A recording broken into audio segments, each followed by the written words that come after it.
Hello and welcome to the Eating Disorder Therapist podcast. This is a podcast to help you find peace with food and overcome disordered eating. And I'm Harriet Frew, aka the Eating Disorder Therapist. And I'm so excited to share with you all kinds of stories, tips, information and guest interviews to help you on your journey in finding peace with food. So thank you so much for listening today. Now, today I have another returning guest to my podcast. And I am talking to the lovely Anne Richardson, who is a registered nutritional therapy practitioner. Now, Anne is actually returning for her third conversation to the Eating Disorder Therapist podcast.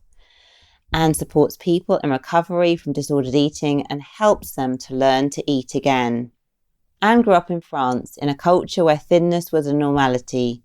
In a previous episode on this podcast, she talks about her own recovery from anorexia nervosa in her teens, her thoughts on French women and slenderness, eating disorders in men, wellness culture, and the many myths around nutrition.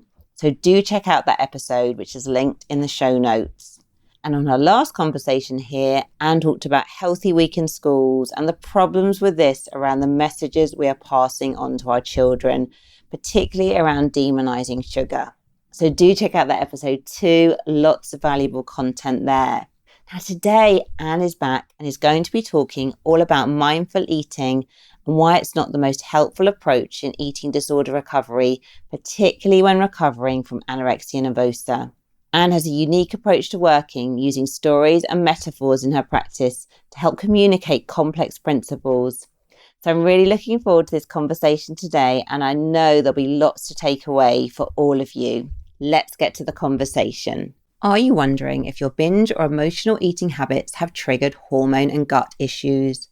Low energy, fatigue, bloating, brain fog, weight gain, more PMS, more menopause symptoms, more cravings, poor sleep, the list goes on. Did you know some of your hormone and gut symptoms can also fuel your emotional eating behaviors? Yes, they can. That's why it's so important to address the roots of your physical symptoms while working on the emotional mindset and self-love work. If you're ready to address each piece, be sure to check out Amber Romaniak, emotional eating, digestive and hormone expert, with 9 years of experience helping over 1,200 women with support on all of the above and without diets, without restriction or any quick fixes. Amber will do a full health assessment and help you get to the root of your symptoms with hormone testing, gut health assessing, and of course, support to help your body come back to balance with your mind and soul. Visit amberapproved.ca to book a 30-minute body freedom call, or check out the No Sugarcoating podcast today to learn more about the connections between our relationship with food, mindset, and our health. Hi, Anne. Thank you so much for coming back on the Eating Disorder Therapist podcast. Hi, thanks for having me again. That's really lovely to invite me back. Oh, well, just so lovely to have you. And I know that the last two episodes where you've been on, where you've talked about your story and where you've talked about healthy week in schools, both of those episodes have been extremely popular and a lot of people have got so much value from them. So I was really keen to get you back because I know you have more to share today. Yeah, well, first of all, it's really lovely to hear that. The feedback was great. And yeah, I always have things to share. And today I want to talk a bit about mindful eating and intuitive eating. We talked about it just before you pressed record, but that's kind of what the plan is, right? We're going to talk about that. Yeah, no, lovely. Because I guess, we both know like mindful eating and intuitive eating can both be great kind of methods or tools to use in eating disorder recovery. But sometimes we need to kind of approach that with some caution or awareness. I know what you're going to really sort of be talking about today is just helping people really understand that and think about, where they are in their journey and what they can implement and perhaps what they're not ready to be able to implement yet from those different types of eating. Yeah, absolutely. So Anne, can you sort of define for us firstly, what is mindful eating and what is intuitive eating? Could you sort of clarify the difference, please? Yeah, so I guess first of all, what I wanted to say before I even do that, if you don't mind, I wanted to explain sort of the reason why I wanted to talk about this. And what I said to you off air before was that I wrote a post a couple of weeks ago about mindful eating, and I thought it was quite an innocuous post, to be honest. And suddenly it went a little bit mental. And in my post, I was talking about mindful eating, and people were clearly interested in that. And lots of people commented, and in their comments, I realized that people were using mindful eating and intuitive eating, irrespectively, really, they were sort of interchanging them. And it's not at all a criticism, but I thought it was interesting because there is an overlap between them, but they're not the same thing. So that's why I thought when you contacted me, I thought we could talk about that because I think we need to clarify that a little bit. And so to me, well, first of all, intuitive eating is a thing, isn't it? It's like, I don't know exactly how you could describe it, but it's a recognized eating framework. And I think it was created by Evelyn Tribole. I don't know if I pronounced her name correctly, or Tribo, I don't know. But it has set principles. And as some people might recall it, in lockdown, we acted those principles on Instagram, and there were 10 of us acting those principles.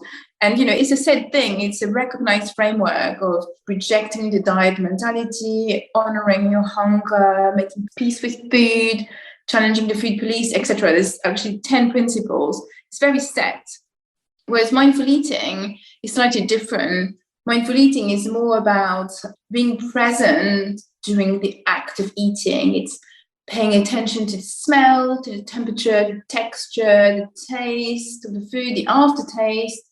And I think nutritionists often say that to describe mindful eating, we often say to people that you need to be able to describe the food that you're eating to someone who's never come across that food. Imagine you're describing chocolates to an alien. You need to be able to do that. And that will require of you to be mindful, you pay attention to everything. Does that make sense? Yeah, no, it does make sense. So it is a bit confusing sometimes, isn't it? Because I think obviously intuitive eating is these kind of 10 defined principles, but mindful eating is almost kind of going a layer deeper almost into the eating itself. And then I was kind of thinking as well, isn't there one intuitive eating principle which is about the pleasure and the satisfaction factor? I was just thinking maybe like mindful eating would come into that a bit, but obviously again it's not clear cut, is it? No, you're right. And I think there are overlaps. I think absolutely, if you think of the principles, I think making peace with food to an extent is part of mindful eating.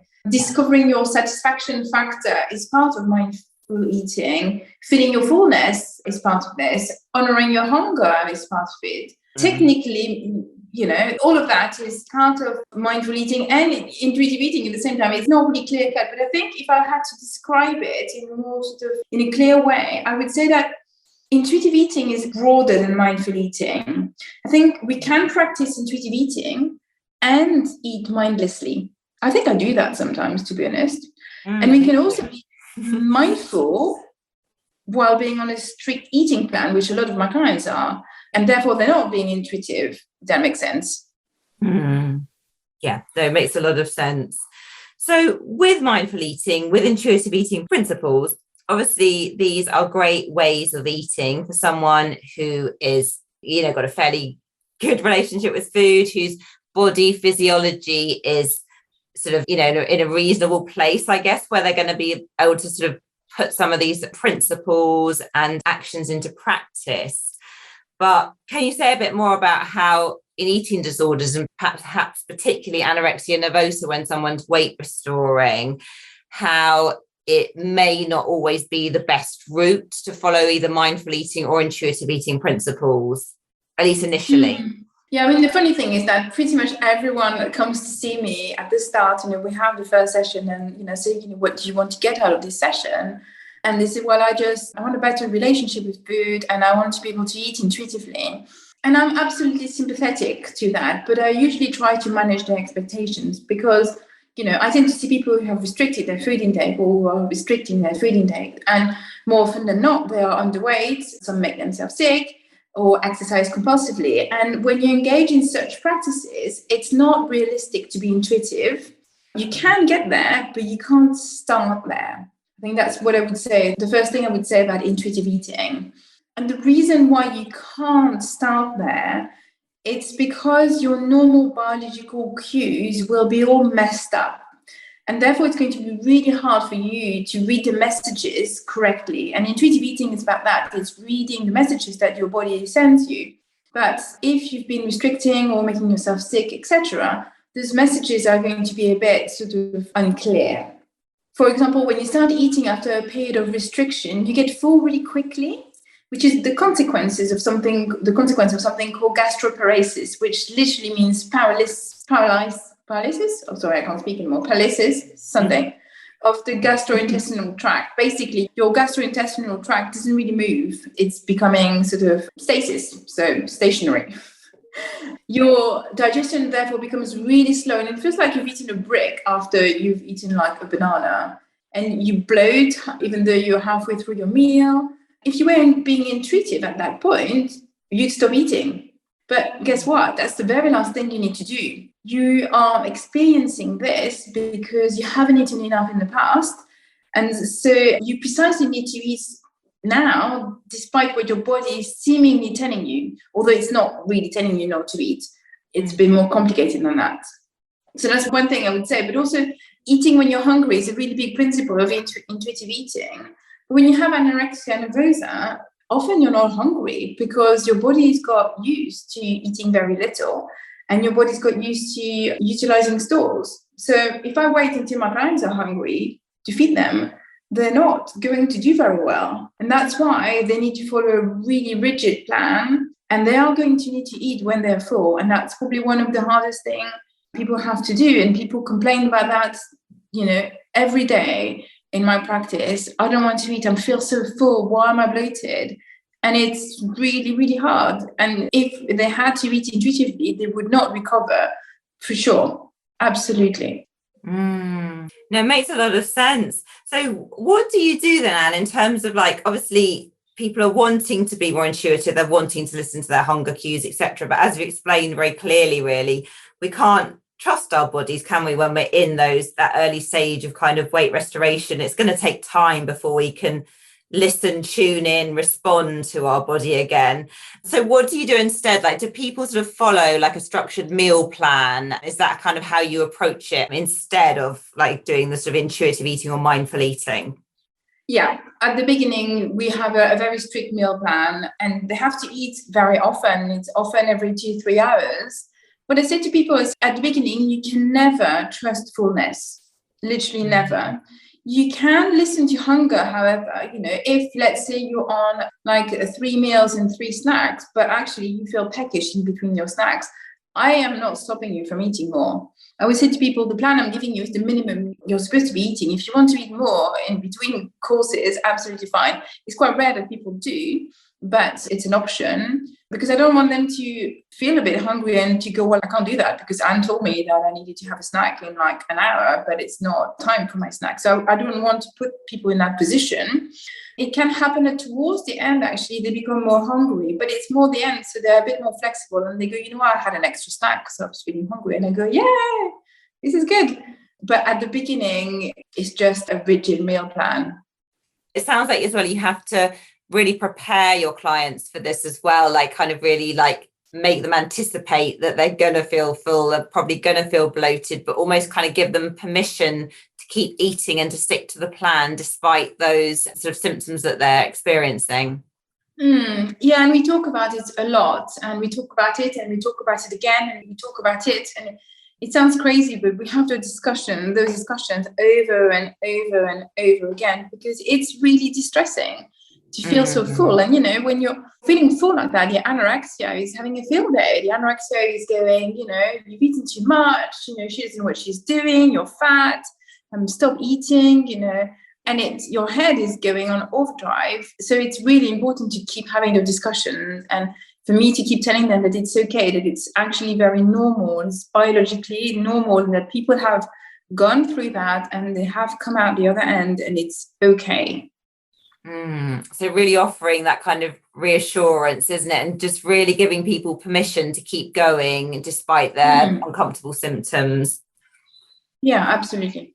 And how do you sort of support people? Like, are there things that people can do if they are feeling really bloated and uncomfortable? And like, what kind of things do you recommend that people can do to help themselves feel a bit better? I say to people, lycra is your best friend, or basically like really comfortable clothes. And at the moment, as we were talking about earlier, I don't know if I'm allowed to say this, but we're technically both in our pajamas, and and my pajamas are really comfy, and I'm not wearing them because I need to be comfortable, but it's just because I had a shower. It's a long story, but anyway. And my pajamas are really comfortable, and it can help people to basically wear those kinds of comfortable, not restricted clothes. I say to people, the last thing you want to wear is a catsuit, like a grease sort of like outfit, when you're feeling bloated, because that's going to sort of make everything worse and reinforce the fact that you might feel bigger than you would like to be, that everything is tight. So you don't want to do that. Sometimes a hot water bottle can be really helpful. You put a hot water bottle, a bit like when you have your period, on your stomach, it can help. And the biggest thing is time. Mm-hmm. Time will help. If you feel really full when you go to bed, chances are in the morning, it's not going to be quite as bad because you will digest. And the best thing to do, and I know it's really annoying when I say that, but the best thing to do is to carry on eating, because we need to retrain the gut basically to do its job. And the reason why it can't do its job is because it's become really weak, and it's become really weak because it hasn't had enough food and nutrients. So we need to retrain that muscle. And so we need to eat. Yeah, so kind of just keep on eating is the advice, isn't it, really, even though it's obviously extremely challenging at the time. And do you find that some of your clients struggle with sort of body checking and, becoming just so much more aware of their body image, even more so in recovery? Yeah, and especially after eating. And it's a sort of form of elasticity or body dysmorphia that can happen. If you are eating something that really, really scares you, you feel like the moment you eat it, it deposits itself on your bum or, on your stomach. They can actually look at themselves and see themselves grow. And so that can make them check their body even more, which is why I find that wearing really loose, comfortable clothes can help, because your attention isn't sort of so focused on bits that you don't like. But yes, body checking happens quite a lot. And it's tricky because sometimes we can do things like hiding, mirrors and stuff. But I see a lot of young people, at uni in their dorms, and if they have a full-length mirror that is attached to the wall, it's not that we can get rid of it. But, we can talk about every single situation and sort of adapt as needed. But yeah, lots of body checking, lots of pinching and that kind of things.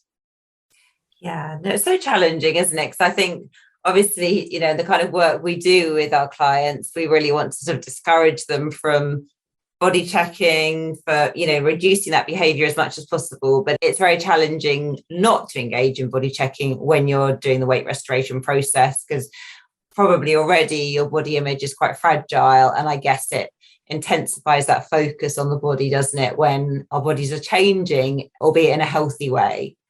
Yeah, and one thing that is tricky in my work is that I need to monitor people's weight because I need to make sure they're not losing weight.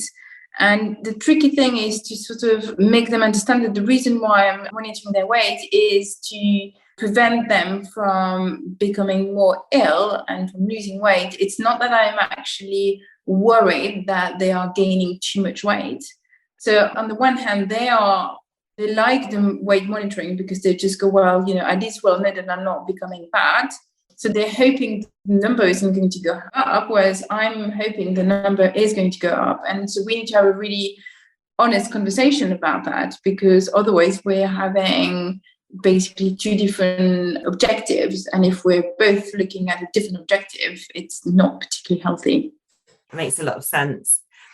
So, Anne, we've talked about how hunger signals are often sort of dampened down, how people get full very quickly, and how that could be a real barrier in recovery, and why mindful eating, intuitive eating is not so helpful in those instances. I'm just wondering about your thoughts on when people experience that, what my clients sometimes will call that ferocious hunger, where they do start to eat again, their body starts to get going again. I guess the metabolism speeds up, everything that's been so shut down starts to sort of come to life again. And I guess the really challenging thing sometimes as well is to deal with that almost just feeling hungry all the time, and that can kind of feel to people like they're binging. I'm just wondering, like, can you talk a bit about that and how you work with your clients to manage that intense hunger if they're experiencing it? Well, I explain to them that actually hunger is a good thing. Usually when you start being hungry in recovery, it means that your body has really started to heal. Your metabolism is working well, is working better. So hunger is a good sign, and we usually do a little dance when people start to be hungry, because it's a milestone. And yes, it can feel really scary if you feel hungry all the time, but depending on the client, we might come up with different things, but I often use little mantras, and we could say things like, my body is healing whenever they feel hungry, whenever they feel like they're eating more than they should. And I will also remind them that the plan is there only as a sort of guiding thread, but they can go off plan, they can eat more. We might sort of review their food. If they're only eating salad, I mean, it's unlikely, but let's say if they're hungry and they're eating a rice cake, I'm going to be quite honest with them, and I'm just going to go, look, let's not faff around with rice cakes. Clearly your body needs more. So instead of having 10 rice cakes, which might freak you out because of the number, let's go for a nice, 2 slices of nice sourdough and put some peanut butter on there. And, we might see a difference. And that's also my job. It's not just to sort of give them a plan, it's to look at what they're eating and the combination of food to see whether it's adequate. But often I find that when people are really, really hungry, it just means that they're not eating enough. And obviously they're going to have this thought of, I'm eating too much and I'm going to balloon out of control. And that's when the weight monitoring is useful, because I go, let's play a game. And my clients, if they're listening, will totally know what I'm talking about, because we'll just go, okay, well, you're going to eat like this until next week. And then if next week you come back and you're like 10 kilos heavier, then we can change things, let's see. And usually it doesn't happen. And I'm quite confident of that. So we go with that. And I think it's quite reassuring for them to see that they were able to eat as much as they needed to feel satisfied. And yet nothing crazy has happened. Yeah, it's quite reassuring, isn't it? And I like the way you frame it as an experiment almost, don't you? So, in a way that your client can see how it goes for the next week. And I think it is often surprising, isn't it, how much one needs to eat in recovery. It takes a lot of work, doesn't it? It takes a lot of eating to weight restore. Yeah, it's crazy. And I see a lot of young teenagers, just of like 13 plus. And I have noticed that with the younger people, it takes even more work.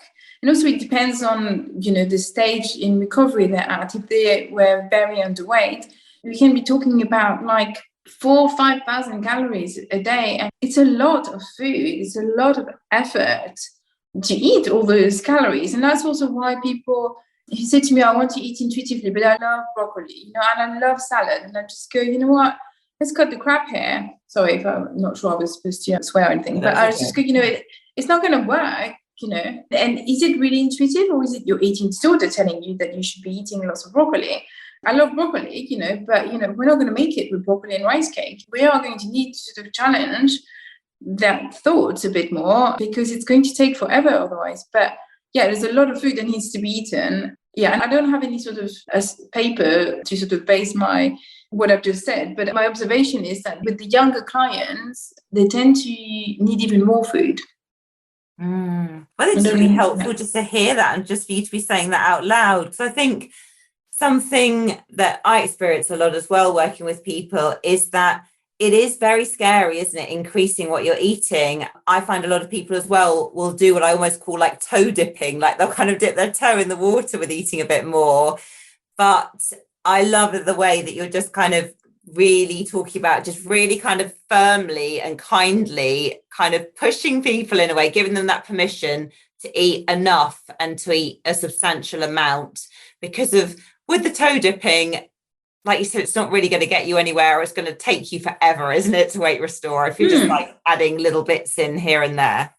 Absolutely. And I love that because, funny enough, I use that sort of metaphor as well in my practice. And I said to people, at the beginning, we're just going to dip our toes and then we need to dip them again.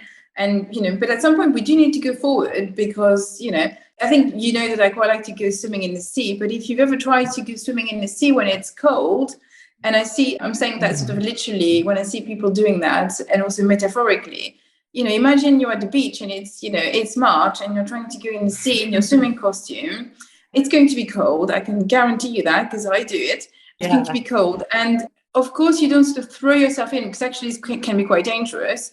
But you need to not, again, faff around too long. And I remember seeing this guy once doing it and he was being brave going in, but it took him ages to go in the water, and part of me wanted to shout at him and say, just go in, because the longer you stay there halfway in, the more your brain is going to tell you to get out, and the colder you are, you just need to get in, start swimming, and then it's going to feel amazing. And that's kind of like that in recovery. You dip your toe, but if you just stay at the shore with just your toe in, you're just thinking, my goodness, this is freaking cold, I'm not going in. Because actually you just need to go forward and you need to start swimming, and then you just go, oh my God, recovery is amazing because I can eat stuff and not really care. Yeah, no, that's a great way to explain it. I remember in my own recovery, actually, just when I was just eating enough, just the relief in a way of not being hungry all the time, and the relief of having more energy and being able to concentrate. It was just truly quite wonderful. I don't know if you experienced the same. Yeah, I mean, it's funny because with me, I think I got to the stage in my illness when actually I didn't really get that hungry. And I didn't really understand the fuss. And people were like, oh my God, I'm starving. I'm thinking, gosh, I'm not that hungry. And obviously my body was quite used to not eating. But now it's quite unpleasant for me not to eat. If sometimes, I'm really busy and I haven't had time to, or have my lunch a bit later, I'm thinking, oh my God, I'm hungry. And all my brain keeps going, I'm hungry. And I couldn't do it anymore. It's almost like my body just won't let me do that, which is really quite nice, really. But yeah, I find it so uncomfortable. And it's so nice after when I've eaten and I just go, oh, it's so nice. So nice to eat. It's just so much better. Absolutely. One thing I'd be interested to hear as well, when some people do recovery, we see more and more kind of posts and YouTube videos about going all in, which you could argue is going more, with your body completely. I mean, I think, again, pros and cons of this, I don't think it's quite as straightforward as, that you're completely just listening to your body 100%, because I think it's so hard when you have been starved or in a disordered relationship with food. But I just wonder, what are your thoughts about going all in? What do you think about it? Do you recommend it, or do you kind of discourage people from doing it? Or, just interested to hear what you have to say. I think the principle is good. It could be really dangerous for someone who, let's say, eats very, very little. And I'm not going to give like a caracan, but very little. And then going all in and having, 4,000 calories. And technically that could be dangerous. We've all heard about refeeding syndrome, and it could be lethal. But my view is that in the community, it's quite rare. I've never had someone coming to me going, yes, I'm going to go all in and start eating like an entire jar of peanut butter. It's a lot more toe dipping with my clients than going all in. So the danger of all in, it's not a myth, it's there, but it's not as common as people think. The good thing about all in is that there is actually also danger in toe dipping too long, because I think it's almost like you become sort of attuned to the situation, and therefore it doesn't seem so bad anymore, and anything more therefore feels really threatening, and you have this danger of your illness becoming quite chronic, I think. So all in would prevent that from happening. I think all in works more for people who are maybe a bit older and maybe who have been dealing with the illness for a bit longer. I think that's when your body just goes, or your brain goes, you know what, I've had it. I'm not doing this anymore. I am going to commit to this and I'm going to go all in. As I said, I see a lot of teenagers, and I don't think my teenagers would be ready to go all in, because often there is a certain degree of ambivalence with them. More often than not, it's the parents that send them to me. Doesn't mean that the child or the adolescent doesn't want to speak to me, but they are a bit worried that I'm going to take away their eating disorder. So the idea of them going all in, I think, is unrealistic. But I think it's not a bad idea, because you don't want to hang around for too long, toe dipping your way into recovery. But I think you need to be ready. I mean, I know with my own recovery, it wasn't sort of all in, but I think I had done enough toe dipping, and I think I got fed up, and I just thought, you know what? I'm quite stubborn. And I thought, I'm sick of this. I'm sick of counting calories. I'm sick of being cold. I am going to eat more. And it's not like I started eating pizzas at breakfast and eating. But I made a conscious effort to eat more. And then I was thinking, well, okay, that didn't go so badly. So I can do this again. And I would do this again, and I would do it again. And then gradually it just happened. But I made a conscious decision that I wanted to get better. And I made a decision to eat the cake, to eat the noodles or whatever. But someone telling me to do it, I think, would not have worked. You have to be ready, don't you? And I think the ambivalence about change is absolutely normal.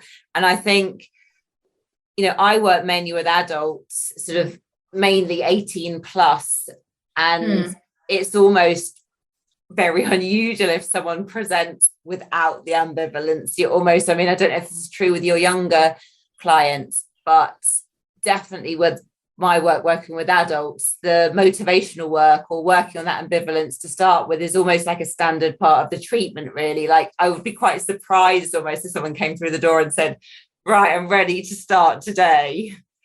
Yeah, absolutely. I mean, the ambivalence is always there. I always say to people, it's a bit like, when you have a child who is starting reception, so, first year at school, often they have like a teddy or little taggy thing in this little piece of fabric with little things that they twiddle. And, at preschool, it's quite acceptable to have your teddy. And then at big school, you don't do that anymore. But it can feel really kind of scary to give away your teddy. You give it away to the teacher, but you don't know what the teacher is going to do with your teddy. And then you feel really safe with your teddy. So there's a bit of ambivalence about giving the teddy away. And I think it's good to explain to the children that actually we're not going to do anything bad to the teddy. The teddy will be back, at the end of the school day, and then you can have it again. And it's a little bit the same with the eating disorder, in a way I kind of say, I don't present myself as this person who's going to take away their eating disorder, their comfort blanket. I'm not taking it away. I'm trying to understand why they need it, first of all. And then the idea is that they are going to learn other ways of comforting themselves. That means that they won't need their teddy or their eating disorder. And it's a little bit the same with the kid at school. The teddy is there. And then they learn that at school it's quite fun, especially at reception. You kind of play, and then you draw, and then you make new friends, and you play Lego. And little by little, the teddy isn't needed anymore. And I'm quite upset when, my youngest is 9 and he doesn't need his teddy to go to sleep with. And I'm like, you sure you don't need it? I put it in your bag. That's all about me. But, he doesn't need it anymore. It's there. He knows it's there. And if he really was upset, he would go back to it. But really, he's outgrown his teddy because he's 9 now and he's not a preschooler. And that's kind of the job of, I think, our job. And I think if we kind of present ourselves as the person who's going to take it away and make it all better, I think it could go wrong and the ambivalence can grow. So I'm there to say, look, great job. You've got this eating disorder. I think it's, in a way, brilliant because you found a way of coping with what's not going well in your life.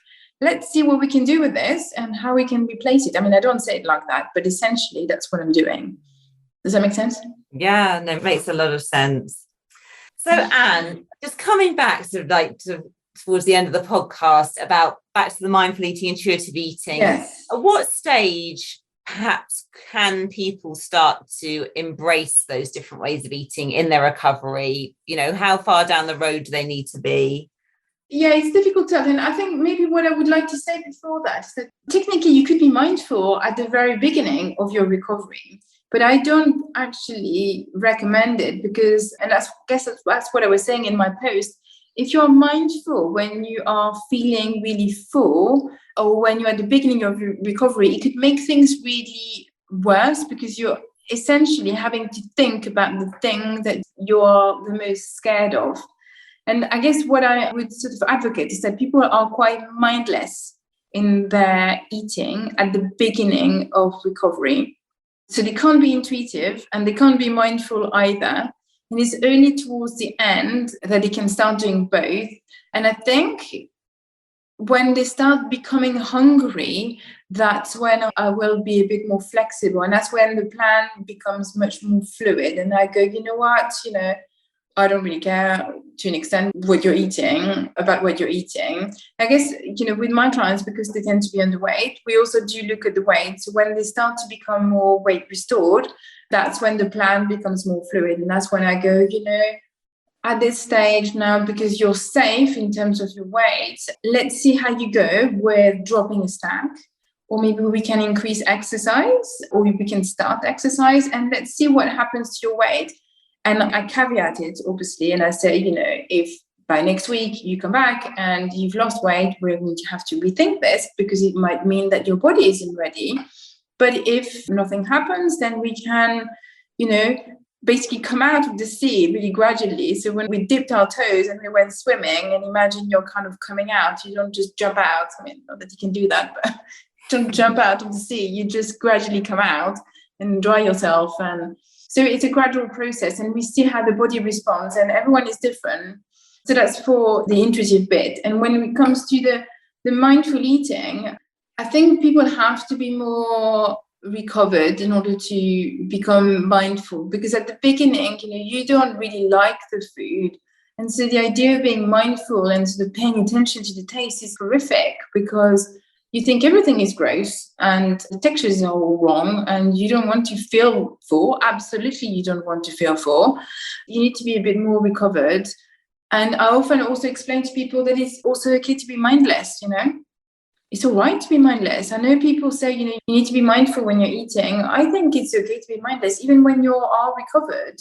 I think we all do it, and it's okay. And I think it's a little bit like driving, if you allow me the metaphor. I think we've all driven somewhere once and thought, I have no idea how I got there. Clearly I got there, I left the house and I got to where I wanted to be, but I can't remember anything about the journey. And I think that's what we mean by, that's kind of being on autopilot, isn't it? We didn't have an accident, we didn't get lost, it's all fine. But generally speaking, it's kind of safer to be a bit more attentive when you're driving. And mindless eating is a little bit like that. You eat without really paying attention to what you're eating. And it's not really a problem if it doesn't happen too often. But like being on autopilot when you're driving, it could be problematic if it happens too often. If you drive on autopilot too often, clearly you're much more at risk of making mistakes in your driving, and it could be really, dangerous. With mindless eating, it's more likely to lead to overeating if you're on autopilot, because you reach for the food, you put it in your mouth, you carry on until it's done. And this, for me, the problem is more that it may lead to feelings of inadequacy, wrongly or not, or of eating too much. And it can tip people into the all or nothing type of thinking. I shouldn't have done that. Today's ruined. I may as well carry on or get rid of the food. Tomorrow I'll be good. I will never eat biscuits again or popcorn or whatever. And obviously that's not going to happen, because people do eat biscuits again after, because that's quite normal. And so the pattern is likely to repeat itself. So that's sort of the danger of mindless eating. But I think if you have a conversation with people about the fact that it's actually okay to be mindless sometimes, when you go to the cinema and have popcorn, you are mindless and it's fine. So I think it's more working on the feeling of inadequacy rather than mindless eating or mindful eating. It's fine to be mindless sometimes.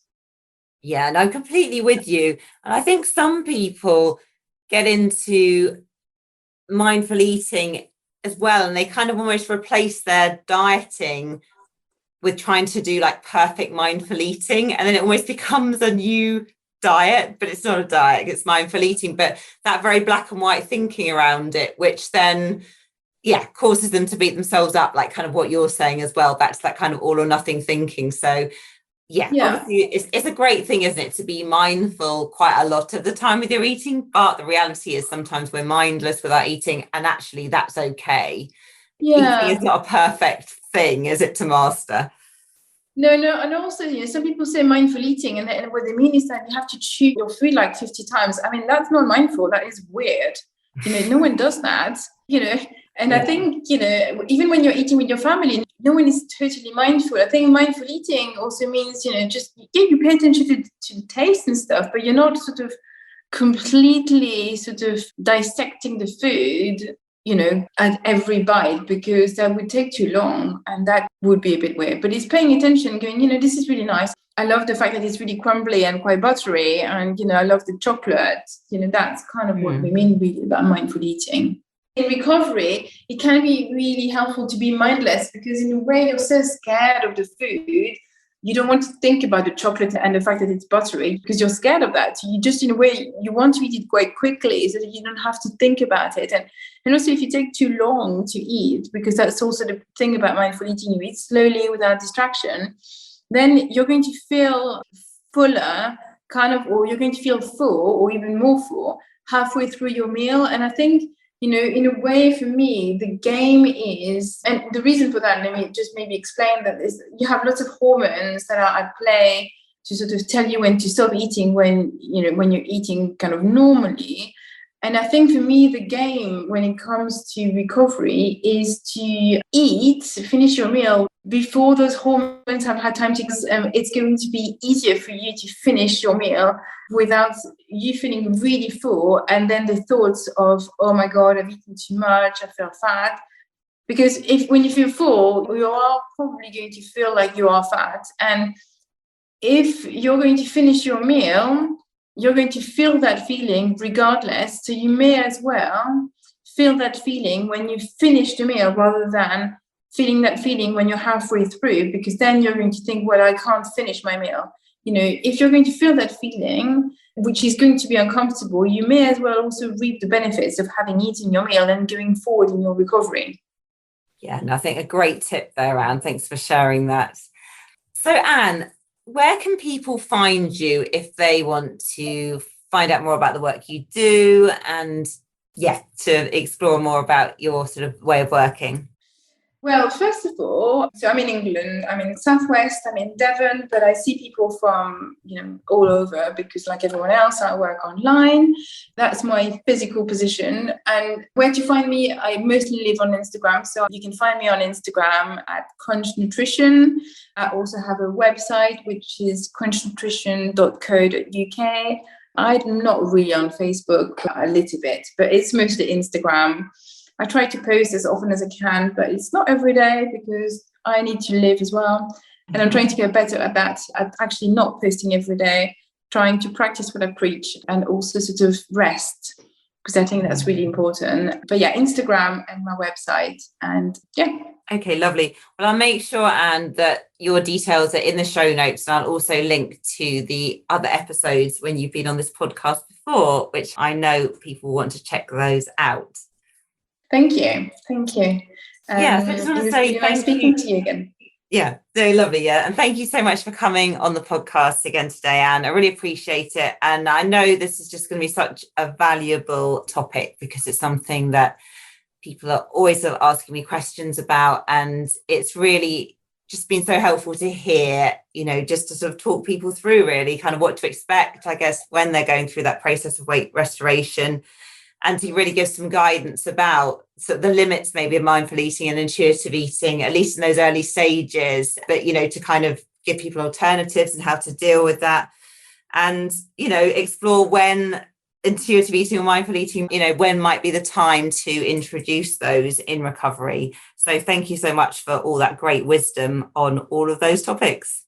It was my pleasure. You're welcome. So I hope you enjoyed this conversation just as much as I did, and do go and check out all of Anne's info in the show notes.